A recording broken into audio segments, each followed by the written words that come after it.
Hey everybody, this is Alzorath, and welcome to another episode of Duelyst. Today we are going in with the same deck as last time. I haven't really modified it any at all, to be brutally honest. I'm currently just playing through, trying to get some more gold so I can upgrade this deck up to a bit more of a refined state. If you guys would like to know more about the deck, I can honestly do a video over it, but it's going to take a little while to get to it. We're against a Magmar, which we actually have some decent skills against.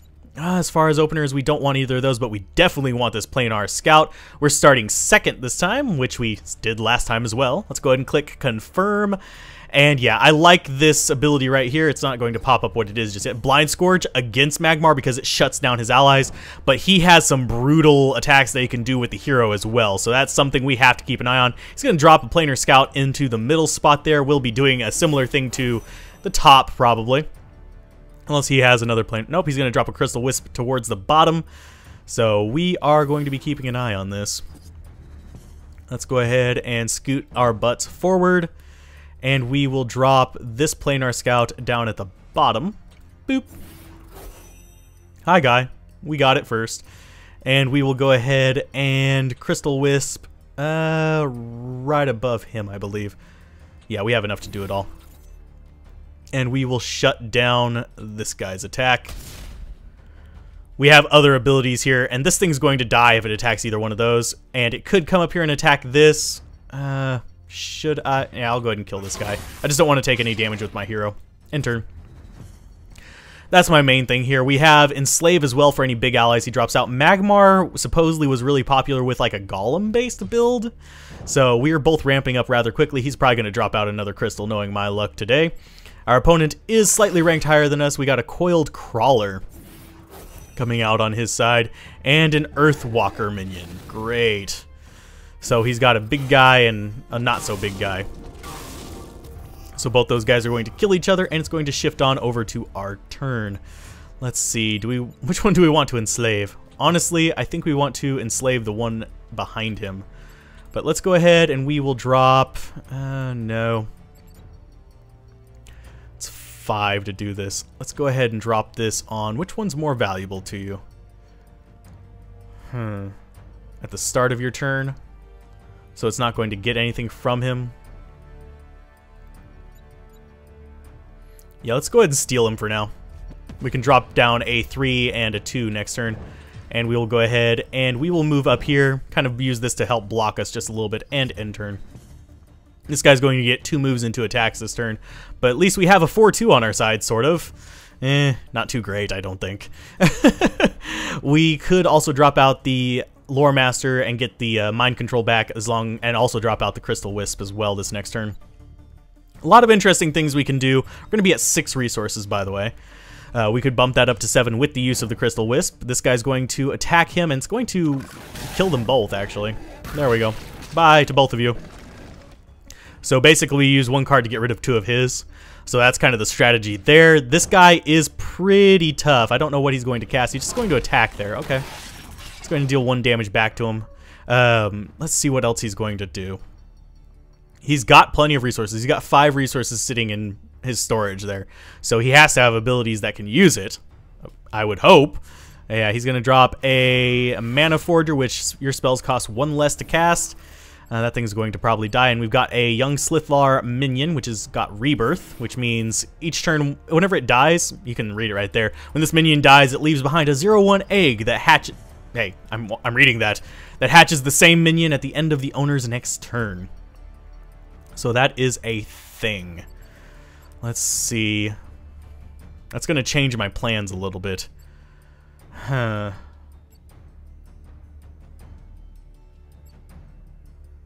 Let's go with...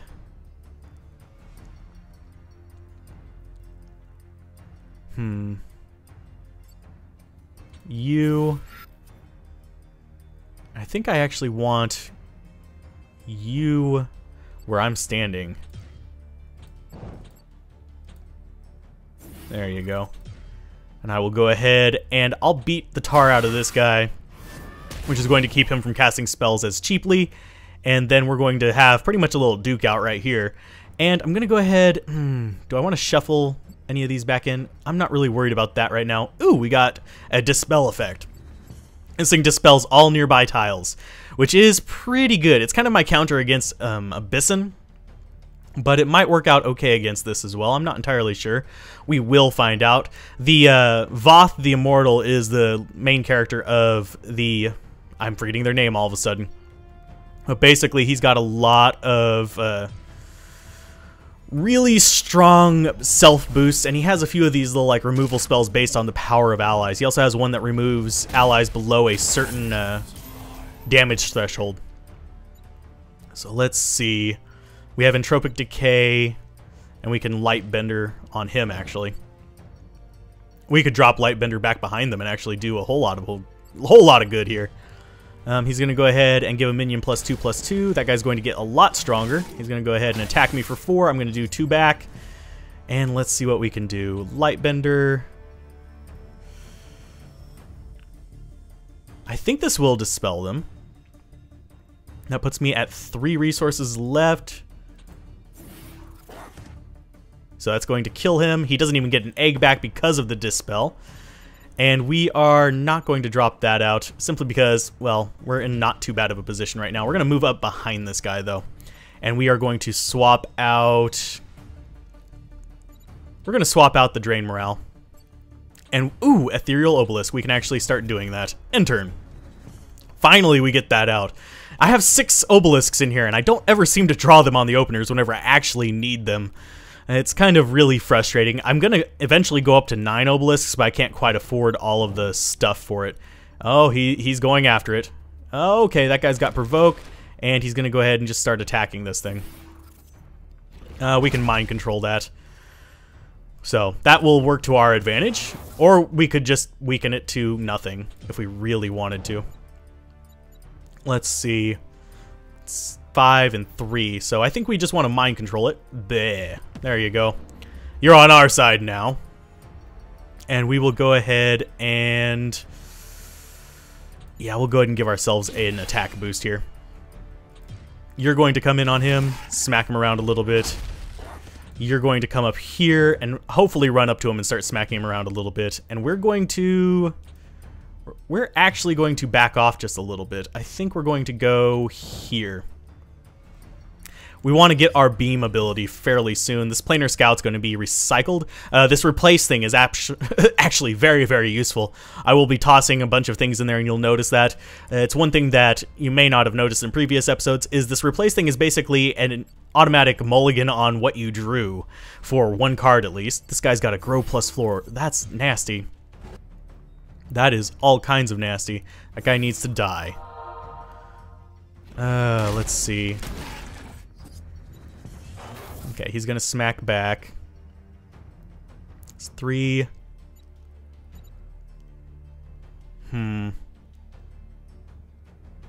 Let's go ahead and see what we have.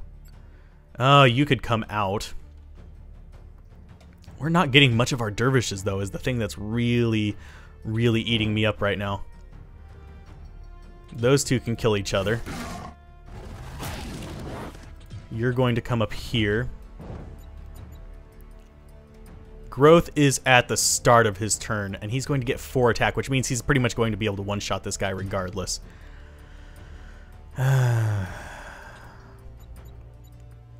Let's see. We got plenty of resources to do all this. So you're going to come here. And we are going to Blind Scorch him to reduce his attack, and we're also going to Drain Morale to boost our attacks. We're going to come in on him, which is going to deal 5 there. We're going to do 6 there, which means if he attacks him, he's going to die. So he's at 1 life, and we're going to go ahead and end turn. I think we've got him, but I'm not entirely sure. He could heal himself. There's actually several heals. Oh, goodness gracious. We actually have our trump cards there. So we could move back and deal 8 damage. Yeah, he's going to fight on that guy. This guy doesn't have celerity, thank God. So that's not going to be a huge threat for us. And pretty much, I think we have him, so he might concede this turn. Magmar is pretty strong, but our deck kind of counters that just by overwhelming him. This thing would have been a trouble for us, but I think we should be alright. Oh, change all enemies to 2/2 Magma with no abilities. He's still at 3 life, so... yeah, we pretty much... unless he has something with protector status. Oh, provoke. You little bastard. We can still kill that. We've got 3 of these guys that can come in and kill it. So you're going to kill him. You're going to kill him. You're going to come in and kill him. Please. Go forward. There we go. It has to wait for the previous move to resolve before you can go into the next one. And we are going to move back. And let's go ahead and we will drop this.